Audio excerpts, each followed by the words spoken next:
करने में भी सहभागी बने। इन्हीं शब्दों के साथ मैं अपनी वाणी को यहीं विराम करती हूँ। बोलिए सद्गुरुदेव की जय।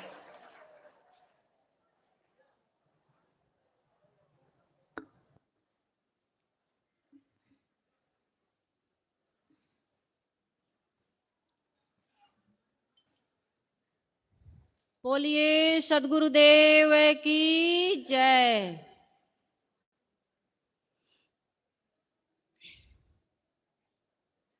बहुत सुंदर विचार अभी हम सभी लोग श्रवण कर रहे थे। युवा पीढ़ी के लिए जो साहिब जी ने दिशा निर्देश किया, युवा पीढ़ी को तैयार करने वाला होता कौन है? ये माता पिता। आज का युग हो, चाहे पहले का युग हो, चाहे आने वाला युग हो, जब तक माता पिता अपनी जिम्मेदारी नहीं समझेंगे, अर्थात बिगड़ने का मेन कारण क्या है? देह बुद्धि, भोग बुद्धि। जब तक आत्म बुद्धि और त्याग की भावना, समाज की सेवा, परोपकार की भावना नहीं आएगी, सहयोग की भावना नहीं आएगी, समर्पण की भावना नहीं आएगी, तब तक किसी क्षेत्र में सुधार नहीं हो सकता है। इसलिए आवश्यकता है प्रत्येक मानव को सुधारने की। प्रत्येक मानव को अपनी जिम्मेदारी को सचोटी पूर्वक, सावधानी पूर्वक, समझदारी पूर्वक निभाने की। यह जो मानव का शरीर मिला है, इसमें तो किसी को संदेह नहीं होगा। जितने लोग हम सब यहाँ बैठे हैं, सबको पता है कि हम सब मानव शरीर को प्राप्त हो चुके हैं। किसी को संदेह है क्या? किसी को नहीं। और मानव शरीर को सुंदर संस्कार कहाँ से मिलते हैं? प्रथम शिक्षिका हमारी माँ होती है, पिता होते हैं, परिवार के लोग होते हैं, समाज के लोग होते हैं, साहित्य होता है। दूसरा बताया जाता है कि जब बच्चा कुछ समझने लगता है, योग्य हो जाता है, एक गुरु के सानिध्य में जाता है। पहले का समय था, गुरुकुल था। वहां पर हमने जो देखा कि राम और कृष्ण, इस संसार के दो महापुरुष, जिनके महाभारत और रामायण ग्रंथ बने हुए हैं, वे भी गुरु के गृह अर्थात गुरु के आश्रम जाते हैं और विद्या प्राप्त करते हैं। वहां पर बहुत सुंदर विद्या के साथ साथ संस्कार भी दिया जाता है। किसी प्रकार की ऊंच नीच की भावना नहीं। गुरु की सेवा में चाहे एक गरीब ब्राह्मण का बच्चा हो, चाहे राजा महाराजा क्षत्रियों का बच्चा हो, सब एक समान वन से लकड़ी लाते हैं, आश्रम की सफाई करते हैं, गुरु और गुरु माता की सेवा और आज्ञा का पालन करते हैं।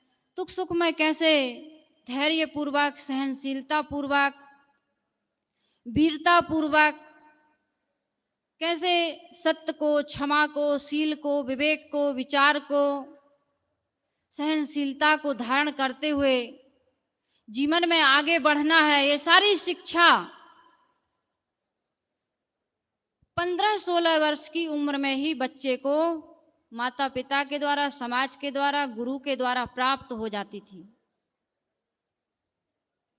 और उन्हीं संस्कारों की वजह से महाराज श्री राम को कहा गया कि कल सुबह आपका राज तिलक होना है, और रात भर में ही सब कुछ बदल जाता है। पूरी अयोध्या में तैयारी चल रही है कि सुबह राम का अभिषेक होगा, राजा बनाया जाएगा, अयोध्या का राजा। और सुबह पता चलता है कि नहीं, राजा नहीं, इनको तो 14 वर्ष का वनवास हुआ है। और वनवास भी ऐसा नहीं, तापस वेश विशेष उदासी, और 14 बरस राम बनवासी। तपस्वियों का भेष लेकर के, कुछ लेकर के नहीं जाना है। दशरथ जी के प्रिय पुत्र राम, ऐसा ना हो कैकेयी कि जब बुद्धि पलटी तो मंथरा ने पूरा पढ़ा दिया था। मैं आप लोगों को जो मुझे सुनते हैं जानते हैं, इस पर से मैं काफी बोला करती हूं कि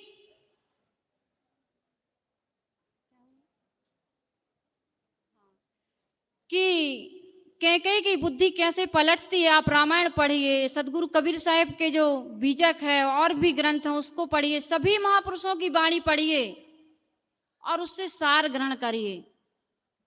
संसार का कोई भी मत पंथ संप्रदाय या पूजा पाठ व्रत उपवास कुछ भी गलत नहीं है, बस हमारी सोच गलत हो गई है। हम कहीं से सार नहीं ले पाते हैं। सदगुरु कबीर साहब कहते हैं, सार सार को गही रहे, थोथा दे उड़ाए। साधु को कैसा चाहिए, सज्जन को कैसा चाहिए, समझदार को कैसा होना चाहिए? साधु ऐसा चाहिए जैसे सूप सुभाए, सार सार को गही रहे, थोथा दे उड़ाए। रामायण में कैकेयी की बुद्धि तब पलटती है जब भरत और शत्रुघ्न अयोध्या में नहीं रहते हैं। भरत है सत्संग और शत्रुघ्न है संयम। जिस व्यक्ति के जीवन में सत्संग नहीं, संयम नहीं, उसके जीवन में कुसंग रूपी मंथरा का आगमन हो जाता है। कुसंग रूप संसार है, ताते नेम बनाओ, सत्संगति आधार दे, साधन में ठहराओ। बाहर कुसंग पदारथ प्राणी, जड़ चेतन मिली दुर्मति दाह, साथे कुसंग देह मन इंद्री, अंदर कुसंग कामना चाहे। बहुत कुसंग है, सर्वत्र कुसंग का वातावरण पसरा हुआ है, फैला हुआ है। बच्चा जन्म लेता है और जन्म लेते ही माया में लिप्त हो जाता है। रामायण में भी बताया गया है, महाभारत में भी बताया गया है। सदगुरु कबीर साहब भी कहते हैं, संसार के जितने महापुरुष हैं सभी ने कहा, माया महा ठगनी हम जानी। ये माया से कैसे बचें? कहीं कबीर ते उबरे जाही न मोह समाए। तो कुसंग करेंगे तो मोह से बचने का कोई उपाय नहीं है। आज हम सत्संगत में आए हुए हैं, यहाँ पर बैठे हैं। मैंने कहा शिक्षा पर से, संस्कार पर से, विविध विषयों पर थोड़ा थोड़ा मुझे बोलना है। जैसे कोई बीज दे देता है ना, तो बीज को जब हम, बीज तो बहुत छोटा होता है, लेकिन बीज को जब जमीन में बो देते हैं और खाद पानी डालते हैं, उसकी खरपतवार को निकालते हैं, तो वही बीज एक वृक्ष बनता है और वृक्ष से बहुत सारे फूल फल और घनी छाया मिलती है।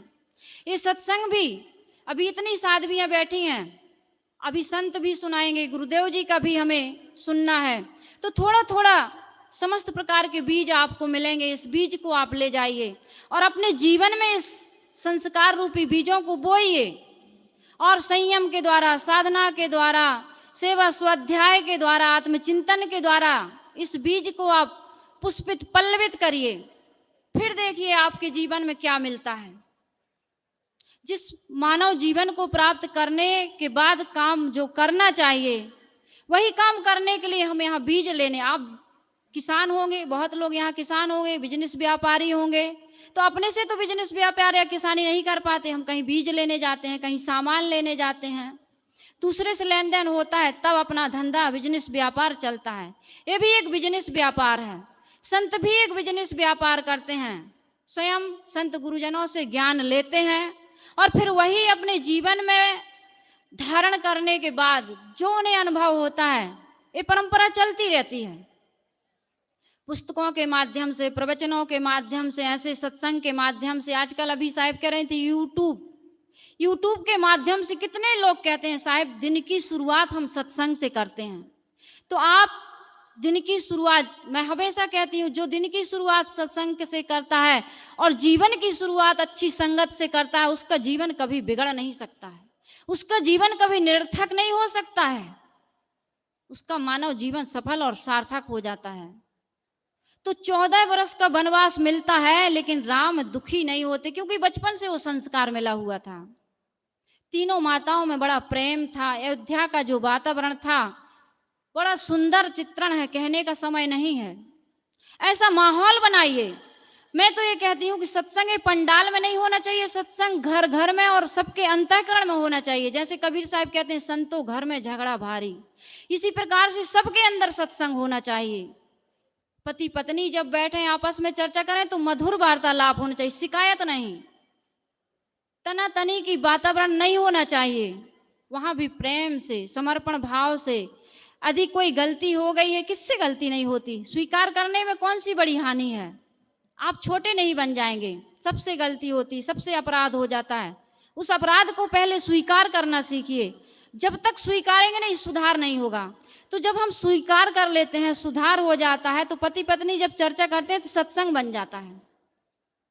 पिता पुत्र जब चर्चा करते हैं तो सत्संग हो जाता है। एक दिन की बात है, एक दिन लड़का जवान हो गया, पिता से कहता है, पिताजी इतने वर्ष हो गए तुम्हारे आपके साथ भोजन करते हुए, कल से मैं आपके साथ भोजन नहीं करूंगा।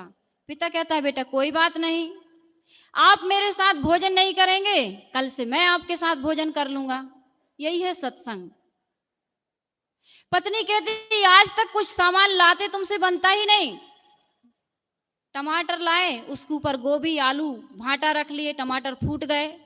किसी वस्तु का चयन करना नहीं जानते, कुछ आता ही नहीं, कुछ करना ही नहीं जानते। पति कहता है, बिल्कुल सही कह रही। बच्चे कहते, पिताजी माँ ऐसा कह रही, आप कुछ बोल नहीं रहे। पिता कहता है, आपकी मम्मी सही कह रही। बच्चों ने कहा, कैसे? कहा, मुझे चयन करना कहाँ आता है, यदि चयन करना आता तो मैं तुम्हारी मम्मी को घर में थोड़ी लाता। यदि चयन करने का सही तरीका मुझे आता तो मैं तुम्हारी मम्मी को अपने घर में लेकर के ही क्यों आता। लड़ाई झगड़ा करते हैं, शिकायत करते हैं, अपने जीवन को नहीं बदल पाते, परिवार को नहीं बदल पाते, आसपास के माहौल को नहीं बदल पाते। कंठी बांधे बरसों हो गए, 20 साल। कहते हैं ध्यान शिविर हर साल अटेंड करते हैं, सत्संग हर साल जाते हैं। हम सदगुरु अभिलाष साहिब जी के शिष्य हैं। क्या सीखा सदगुरु अभिलाष साहिब जी से? इतना बड़ा समाज। कल गुरुदेव जी कितना बोल रहे थे हमारे परम पूज्य सदगुरु श्री अभिलाष साहिब जी के बारे में। और हम अपने जीवन में यदि अपने घर को, अपने गांव को, अपने जीवन को अयोध्यामय नहीं बना लेते हैं, सत्संगमय नहीं बना लेते हैं, महाभारत करते हैं। किसी ने पूछा, क्या पढ़ते हो? कहा, रामायण। कहे, करते क्या हो? कहे, महाभारत। क्या सीखा हमने रामायण से? ये रामायण और महाभारत दोनों ग्रंथ हैं, दोनों में बहुत बड़ी शिक्षा है। यदि आप संसारी जीवन जीते हैं तो रामायण और महाभारत पढ़िए। यदि आत्म कल्याण करना चाहते हैं तो संतों की वाणी सुनिए, सदगुरु कबीर साहिब की वाणी सुनिए, संसार के अन्य महापुरुषों की वाणी सुनिए और जीवन को सुंदर बनाइए, निखारिए, सजाइए, संवारिए। तभी यह मानव जीवन सफल हो सकता है, सार्थक। ये आयोजन जो हुआ है, संत लोग कब से लगे हुए हैं, कितना परिश्रम। यहाँ पर सभी संतों का स्वास्थ्य ठीक नहीं था, लगभग। चिकनगुनिया आपने सुना होगा, कितना खतरनाक रोग, हड्डी हड्डी को तोड़ देता है। फिर भी हम सबको लाभ पहुंचाने के लिए उन्होंने इतना परिश्रम किया। मैं सुनती रहती हूँ, जहाँ रहती हूँ रूम में, इतना बोलते हैं लोग, इतना बोलते हैं, वाणी का संयम नहीं। कम मनन और चिंतन करेंगे। हजरत मोहम्मद ने हदीस में कहा कि जो दुनिया से उदास रहता है और जो मौन रहता है उसकी संगत करिए। हम सबको ऐसा बनना है कि हम मौन रहें, उदास रहें। क्या है संसार में? यह संसार सकल है मैला, राम गहे ते सूचा, कहीं कबीर राम नहीं छाड़ो, गिरत परत चढ़ी ऊंचा। हमको ऊपर उठना है, काम भोग से राममय जीवन बनाना है। सदगुरु कबीर साहब पूछते हैं, कोई राम रसिक रस पियोगे? और पियोगे तो क्या होगा?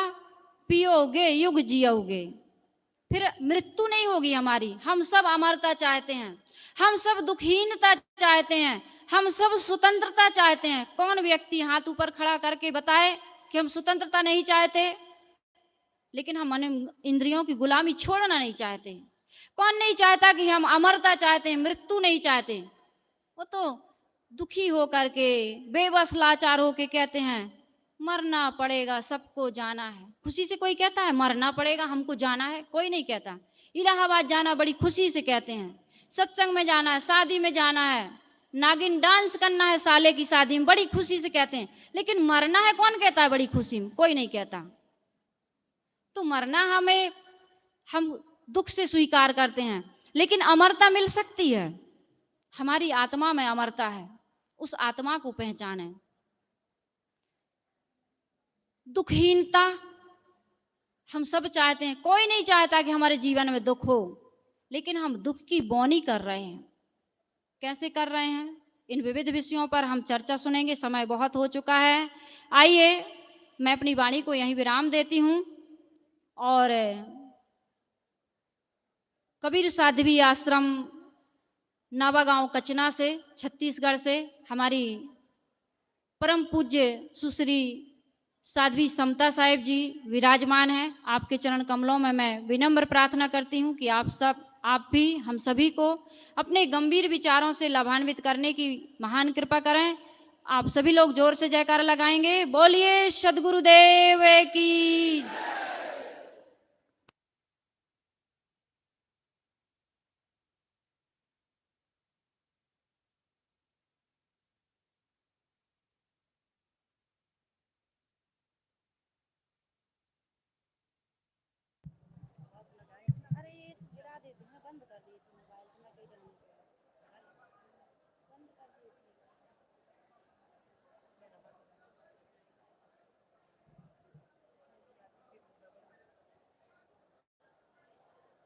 प्रेम से बोलिए सदगुरु कबीर साहेब की जय।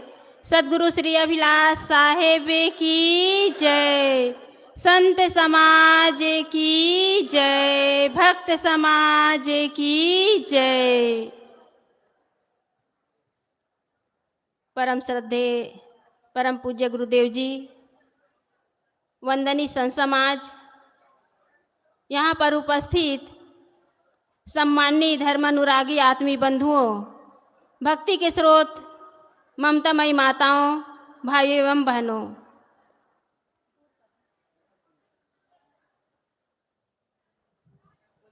सदगुरु कबीर साहब जी का एक पद है और उसकी अंतिम पंक्ति है। उसी के आधार पर मैं अपना विचार प्रस्तुत करने जा रही हूँ। सदगुरु कबीर साहब जी ने कहा है, कहीं कबीर कासो कहो, सकलो जग अंधा, सांचा से भागा फिरे झूठे का बंदा। सदगुरु कबीर साहब जी कहते हैं, कहीं कबीर मैं कासो कहूँ, मैं किससे कहूँ? सकलो जग अंधा, सारा संसार विवेकहीन बने हैं, अंधे बने हुए हैं, विवेक ही नहीं करते कि सत्य क्या है, असत्य क्या है। जड़ और चेतन का यथार्थ बोध नहीं है। यही कारण है कि सारा संसार अंधविश्वास में, पाखंड में और झूठी मान्यताओं में भटक रहा है। कहते हैं, ईश्वर के बिना पत्ता नहीं हिलता। ईश्वर के बिना पत्ता नहीं हिलता। तो ईश्वर कहाँ कहाँ पत्ता हिलाने के लिए जाते होंगे? घनघोर जंगल है, बड़े बड़े घाटी हैं, पहाड़ पर्वत हैं, कहाँ कहाँ भगवान पत्ता हिलाने के लिए जाते होंगे। किसने देखा है पत्ता हिलाते? किसी ने नहीं देखा। यही कारण है कि लोग जो है ईश्वर का पता लगाते लगाते अपना पता भूल गए। ईश्वर का पता लगाते लगाते अपना पता भूल गए और करोड़ों लोग आज तक लापता हैं, उनका कोई पता नहीं है। उसमें हम लोग भी शामिल हैं, उसी लाइन में हम लोग भी लगे हुए हैं, बस ईश्वर का पता लगा रहे हैं। एक दिन भी हम लोग भी ऐसे लापता होंगे कि हमारा कोई पता नहीं लगा पाएगा। हम अपना पता भूल रहे हैं। इसलिए हमें चाहिए कि हम अपना पता लगाएं, खुद में खुदा को ढूंढें।